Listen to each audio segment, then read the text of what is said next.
Muda wa siku ine ulibaki kwenye redio ukisikiliza somo nzuri, na maanisha nini? Kuwa na uhusiano pamoja na Mungu. Linabidi ushuhudie uhusiano huu pamoja na Mungu, kama Mungu wetu anatendaka. Mungu katika kitabu cha Mathayo 18:18 ametupatia funguo ya kufunga na kufungua.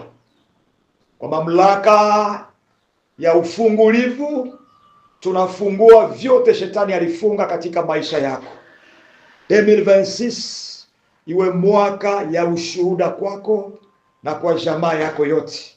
Kizazi chako chibarikiwe. Kizazi kia 3 kia 4 hadi 1000 vizazi vyako vibarikiwe, maana umechagua kumfuata Yesu, kumtumikia yeye na kumpendeza yeye. Yote shetani alifunga, que vos finances enterrées reçoivent le pouvoir de la résurrection au nom puissant de Jésus-Christ, parce que nous avons reçu ce pouvoir de sceller et de sceller. Que vos finances ressuscitent, que votre foyer ressuscite, que vos bénédictions lointaines et proches vous localisent, que les anges de Dieu, les anges militaires de Dieu, roulent toutes pierres d'entrave qui bloquent vos bénédictions. Au nom puissant de Jésus-Christ, la reine des côtes, lâche prise, lâche les enfants de Dieu. Au nom puissant de Jésus-Christ, marmite maléfique, cuissa, le destin du bien-aimé prend feu. Au nom puissant de Jésus-Christ, vous qui conspirez contre ces étoiles, libérez les étoiles de l'enfant de Dieu. Au nom puissant de Jésus-Christ, anapaswa kutangaza furaha za kuwa na uhusiano pamoja na Mungu. Muachililie ndoa yake, muachililie nyumba yake, muachililie watu wake. Pokea ufungulivu kwa jina la Yesu Kristo.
alikuwa naomba mara 3 kwa siku. Kuomba mara 3 kwa siku, Mungu anataka jitukuza juu Mungu sasa wa Danieli ajulikane, kwa kuwa alikuwa na mamlaka. Ile maekeko njoo ilikuwa na mamlaka katika ile mji, lakini wakati Mungu alipenda kumtendea mema, ilifale kwanza jaribu pite mbele, ilifale kwanza examen ipite. Bakaenda mtupa katika shimo la simba, bakasema zimupekenye. Biblia nasema walizilalisha njala, ile masimba walisahau ya kwamba Danieli iko na relasio na simba la Yuda. Wakati masimba ilimuona, ikamuona sa rafiki. Amina.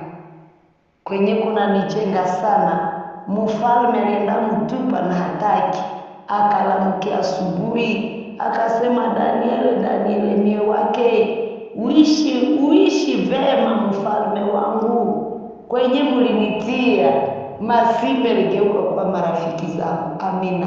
Juu aligarde relasio yake na Mungu. Ndugu mpendwa, relasio yake na Mungu ilikuwa mzuri.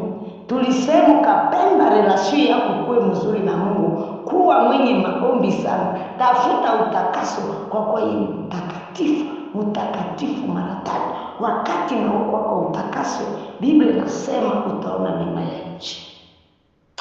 Biblia inasema sasa asire kapata ule mfalme, akasema benye balikiachongea Danieli juu tumuingize ndani ya shimo la simba, abakuya na kizazi kyao na familia yao, hata sio na mtu ambaye anabeba Mungu. Ndugu mpendwa, hapana ya kimwili kutia Biblia kumakwapa ndio kubeba Mungu. No, inabidi kutimiza hii. Unakuwa na maombi mengi, unakuwa na utakaso, matendo mema. Unakuta mtu anagonjwa, msaidie na sukari. Ndugu mpendwa, pia imani, hapo utakuta relasio kwenda mzuri na Mungu. Ndugu, utakuta.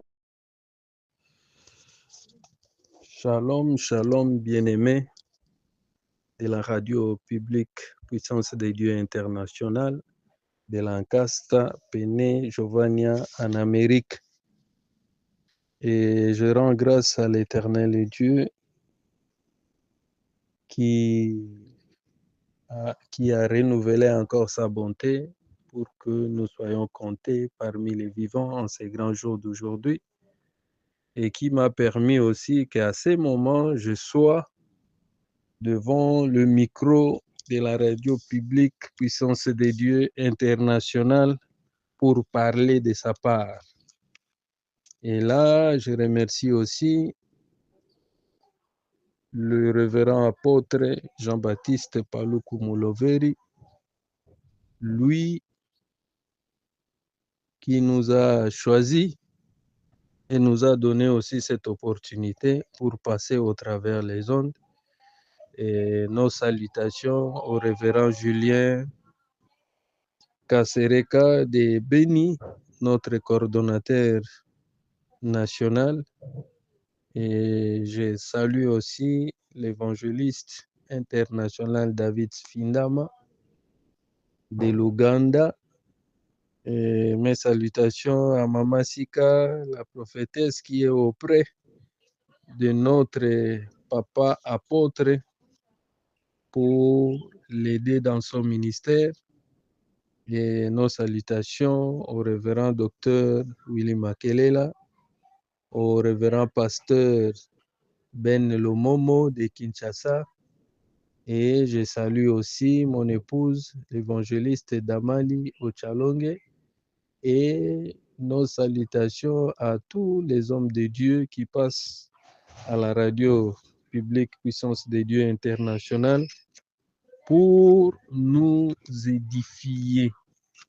Que Dieu vous bénisse abondamment. Oui, sans plus tarder, nous allons prier. Père éternel, nous voulons te dire merci pour cette grâce que tu nous as faite, qu'en ce moment, nous puissions parler de ta part. Il est écrit dans ta parole que l'homme ne vivra pas seulement de pain, mais de toute parole qui sort de la bouche de l'Éternel. C'est l'heure que nous souhaitons manger ta parole afin de nous donner la vie spirituelle. Seigneur, bénis ces moments, donne-moi ce qu'il faut pour parler à ton peuple. Fais-moi grâce, fais entrer ton rouleau à moi afin que ton peuple soit édifié. Dispose nos cœurs à t'écouter et nous chassons loin de nous tout esprit de désorientation des messages, de divagation des pensées et nous ramenons toute pensée captive à l'obéissance de Christ. Et nous proclamons la bonne nouvelle, annoncée en esprit et en vérité, qui ne va jamais retourner sans accomplir ses actions dans nos vies. Au nom puissant de Jésus, nous avons ainsi prié. Amen. Troisième principe, ayez confiance que Dieu voit vos efforts. Bien-aimés, tout ce que vous développez comme effort, que ce soit dans des travaux ou des travaux difficiles, ayez confiance que Dieu voit ce que vous êtes en train de faire. Vous devez mettre ça dans votre tête, que j'ai fait quelque chose de bien de tout mon cœur et de toute mon âme. Savoir que votre travail acharné n'est pas une source de persévérance, surtout lorsque vos efforts ne sont pas reconnus par les hommes. Donc, quand vous n'êtes pas reconnu par les hommes, ayez foi en Dieu, ayez confiance en Dieu, que Dieu voit vos efforts. Ne cherchez pas toujours à être gratifié par les hommes ou acclamé par les hommes, mais cherchez d'abord à ce que Dieu puisse vous voir dans ce que vous êtes en train de faire. Hébreux chapitre 6, verset 10 nous rappelle comme ça. Car Dieu n'est pas injuste pour oublier votre travail. Bien-aimés, quand vous travaillez bien, même si les hommes ne vous reconnaissent pas, Dieu n'est pas injuste pour oublier votre travail et l'amour que vous avez montré pour son nom, ayant servi les saints et les servants encore. Hébreux 6, verset 10. Donc Dieu n'est pas injuste. Dieu voit tout. Dieu voit tout. Il ne peut pas oublier vos sacrifices. Il ne peut pas oublier ce que vous faites de tout votre cœur et de toute votre âme. Dieu est omniscient. Il voit partout. Il connaît tout ce qui se passe. Et c'est comme ça que, bien-aimés, vous avez intérêt à faire toutes choses de tout votre cœur et de toute votre âme en tant que chrétien. Colossiens chapitre 3, verset 24 nous dit comme ça, sachant que vous recevrez du Seigneur la récompense de l'héritage, car vous servez Christ le Seigneur. Donc, tout celui qui sert Christ le Seigneur, il aura la récompense de l'héritage de Dieu. Donc, quand tu sers Christ, le Seigneur, de tout ton cœur et de toute ton âme, Dieu finit toujours